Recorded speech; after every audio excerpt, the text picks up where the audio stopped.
నమస్కారం అండి.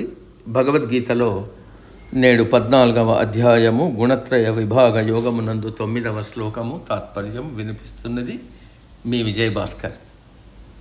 సత్వం సుఖే సంయతి రజః కర్మణి భారత జ్ఞానమావృత్య తు తమః ప్రమాదే సంజ్ఞయత్యుత.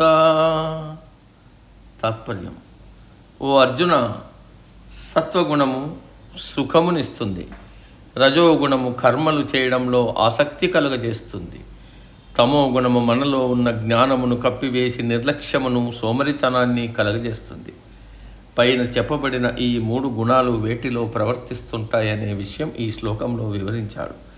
సత్వగుణము సుఖము కలుగజేస్తుంది, రజోగుణము ఏదో ఒక పని చేయాలని కోరుకుంటుంది, తమో గుణము ఏ పని చేయకుండా ఉండటానికి, ఒకవేళ చేసినా పొరపాటుగా చేయడానికి, తనలో ఉన్న జ్ఞానాన్ని కప్పిపెట్టి అజ్ఞానంలో ప్రవర్తించడాన్ని కోరుకుంటుంది.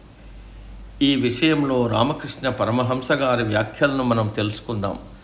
సత్వగుణం అంటే ఒక దీపం మీద స్వచ్ఛమైన గాజు చిమ్మి పెట్టడం, అంటే తనలో ఉన్న జ్ఞానం అన్ని వైపులా ప్రసరింపజేయడం.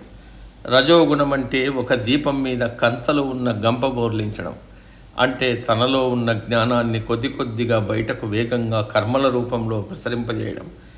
తమో గుణం అంటే ఒక దీపం మీద కుండ బోర్లించడం, అంటే తనలో ఉన్న జ్ఞానాన్ని పూర్తిగా కప్పిపెట్టి అజ్ఞానంలో మునిగిపోవడం, చేయకూడని పనులు చేయడం. ఈ 3 గుణములు బంధనాలను కలిగించేవే. ఎందుకంటే ఈ 3 గుణములు కలిగిన మానవుడు వాటికి దాసుడైపోతాడు, వాటిలో మునిగిపోతాడు, తనను తాను బంధించుకుంటాడు.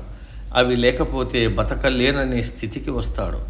కాబట్టి ఏది అతి పనికిరాదు, అంటే ముట్టనట్టు ఉండాలి, తామరాకు మీద నీటి బొట్టులాగా ప్రవర్తించాలి, దేనికి లొంగిపోకూడదు, ఏ గుణముతోనూ బంధించకూడదు అని బోధించాడు పరమాత్మ.